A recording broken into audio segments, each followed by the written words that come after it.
It's time for a review of a Kirby game. And I feel like this is good to do a video because I did the 30th anniversary of Kirby last year.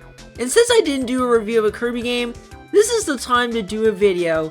Kirby's Return to Dreamland. Which is great because the game got remade on the Switch, which I'll talk about it at the end of the video. But for now, I'm mainly going to the Wii version because that game started. Let's begin with the story. A Dimension spaceship flies out of a wormhole and crashes onto Kirby's home planet. As the four go to investigate, they meet an alien named Magolor and discovers that the 5 pieces of the ship plus energy spheres have been scattered across the planet. After retrieving the pieces, they travel to Kandra. They get attacked by a dragon, but after the defeat, Magolor reveals himself, and yeah, you know how the story goes. I wouldn't say the story is great, but it was alright. And while it's not the main focus, the gameplay is where the game shines. And while there has been Kirby spin-off games, this game is a return to form traditional Kirby mainline series. And the last game that Kirby had was Kirby 64 Crystal Shards, 11 years before. And after I do my review, I'll talk about the development of the game. The gameplay is the best part in this game, and it's no surprise to me because I'm a huge platformer fan. The graphics look great. It's bright, it's colorful, and it's strange that it's not in high definition since the Wii wasn't in HD at the time. The music in the game is fantastic. After all, Kirby's soundtrack never disappoint me. Now, how does the game control? It controls great with the Wii Remote holding sideways, similar to New Super Mario Bros. Wii in a way. Speaking of that mention, there is multiplayer functionality where players can play Kirby, King Dedede, Meta Knight, and Waddle Dee, plus some Kirby with different colors. And while I do remember playing a bit of the multiplayer, I'm more of a single player, and not only that, the way the camera moves with 4 players on screen and one of them dies, you have to start the level, it's pretty distracting.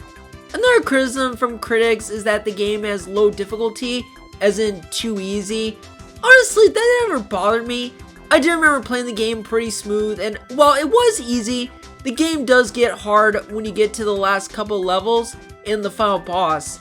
Anyways, I should mention more of the gameplay.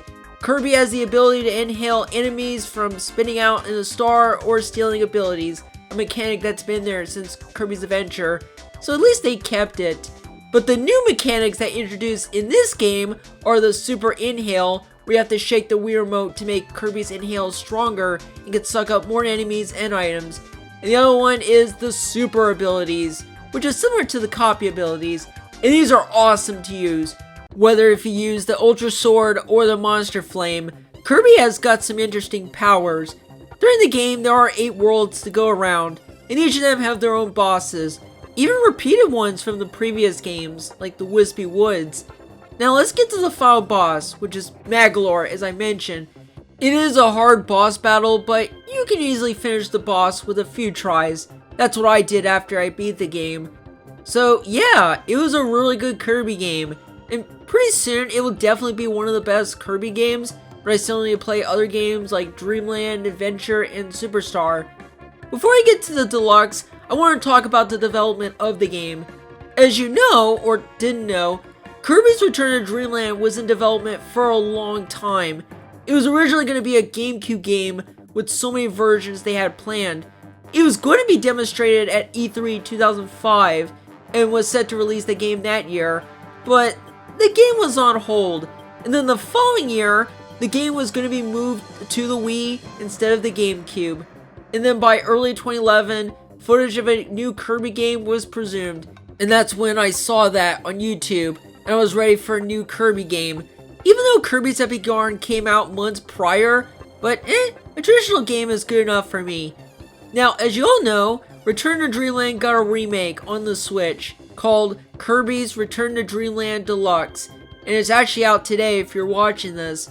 If you grew up with this game or never played it before, definitely pick this game up. I will say the graphics do look different than the Wii with a comic book-esque style, though King Dedede looks way different than he did on the Wii.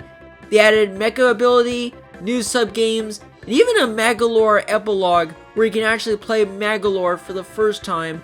though you have to unlock it after you beat the main game. The question is, am I going to buy the deluxe version of the game? That could be a possibility if I'm going to buy it while I already own the original game, but soon I could, though I need to pick up Kirby in the Forgotten Land. So that is all for the review of Kirby's Return to Dreamland. And let me know if you guys are going to pick up the deluxe version on the Switch. But I still recommend if anyone is a fan of Kirby or never played it on Wii. This is definitely worth it to buy, and you can play a few hours to complete the whole game. I'll see you guys next month for more new videos.